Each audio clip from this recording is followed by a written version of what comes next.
Bom dia, mais uma manhã com Deus, priorizando a palavra de Deus. E nesta manhã do dia 2 de dezembro, nós vamos meditar de 2 Coríntios, do capítulo 7 ao capítulo 9. Que a paz do Senhor encha o teu coração nesta manhã.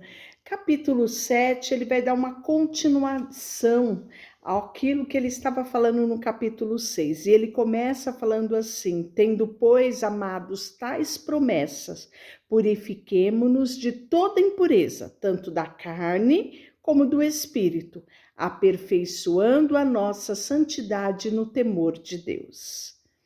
E aí ele vai falar um pouco desse afeto que ele tinha para com os irmãos da igreja de Coríntios. Ele fala assim: acolhei-nos em vosso coração, e ninguém tratamos com injustiça, a ninguém corrompemos, a ninguém exploramos. Não falo para vos condenar, porque já vos tenho dito que estais em nosso coração para juntos morrermos ou vivermos.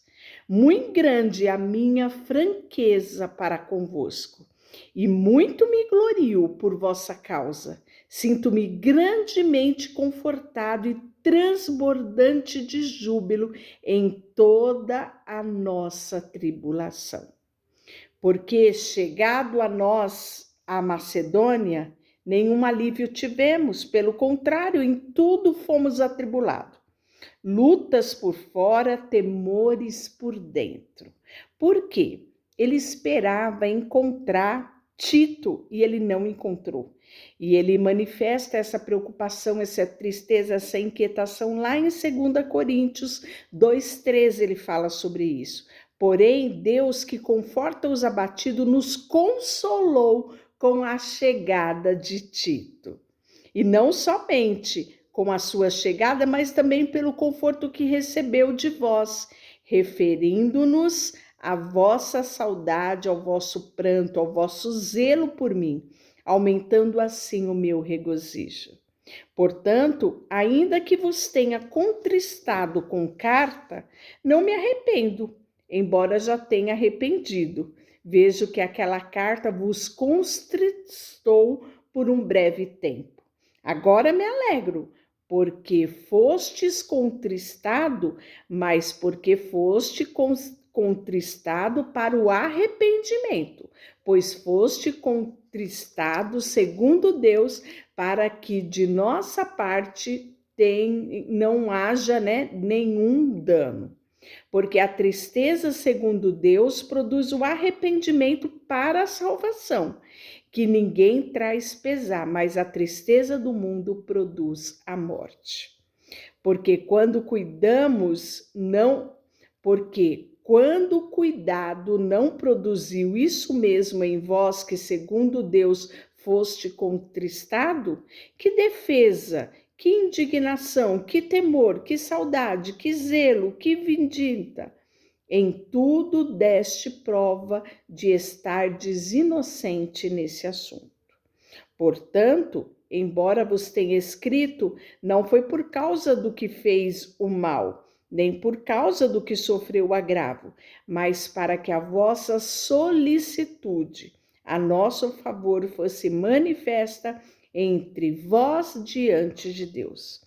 Foi para isso que nos sentimos confortados, e acima desta nossa consolação, muito mais nos alegramos pelo contentamento de Tito, cujo espírito foi recriado por todos vós.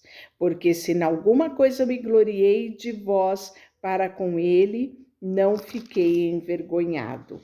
Pelo contrário, como em tudo vos falamos com verdade, também a nossa exaltação na presença de Tito manifestou-se verdadeira.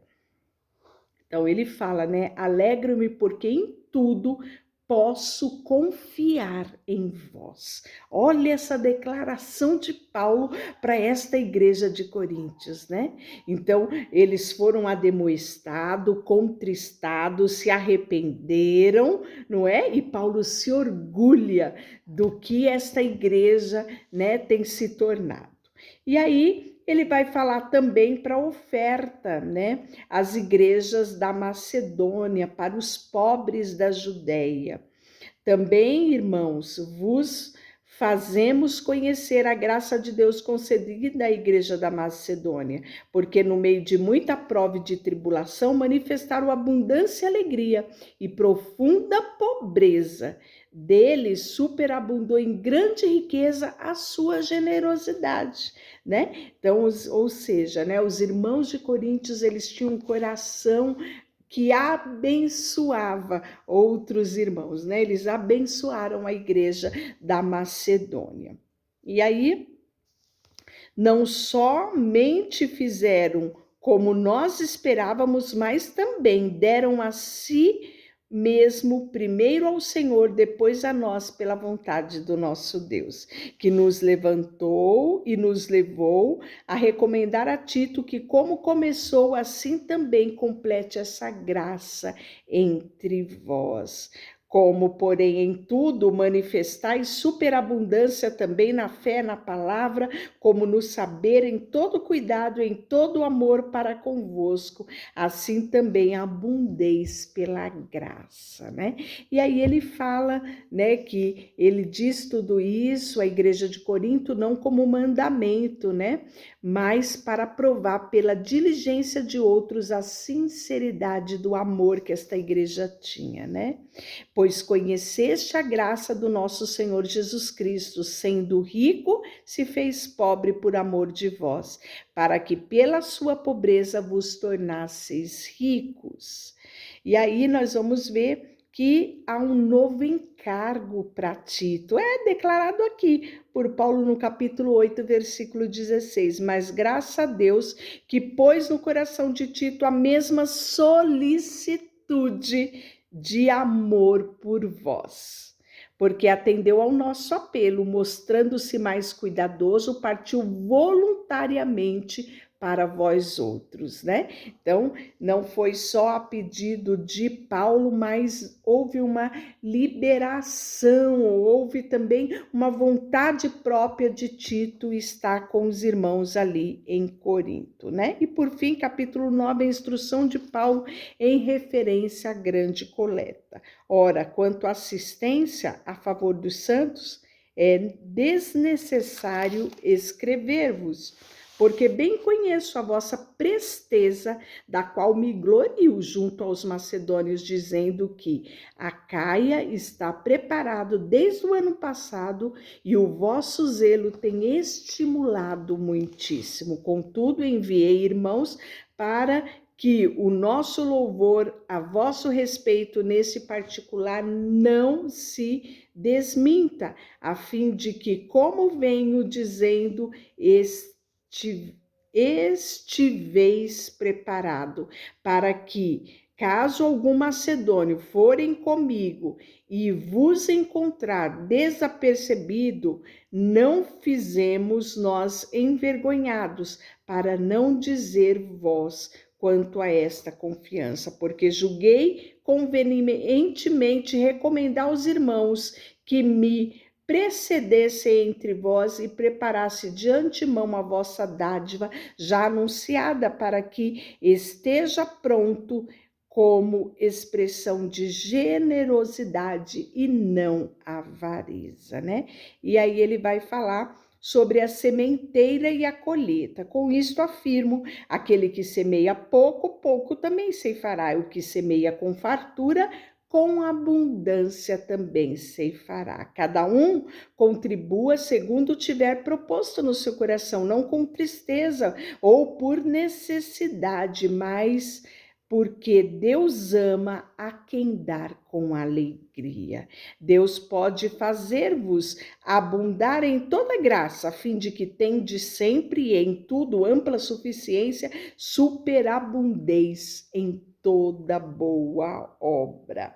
Deixa eu orar por você, Senhor, nesta manhã. Colocamos diante de Ti o nosso coração que nós possamos aprender com esses irmãos, com esses servos teus ali da igreja de Coríntios, que tinha liberalidade em servir, em abençoar, em servir a ti com os seus bens, com tudo que eles tinham. Sabe, Deus, ensina-nos dia após dia a olharmos com o teu olhar, obedecermos a tua voz e praticarmos aqui o teu amor. Colocamos diante de ti tudo o que temos e somos, em nome de Jesus. Amém. Deus te abençoe.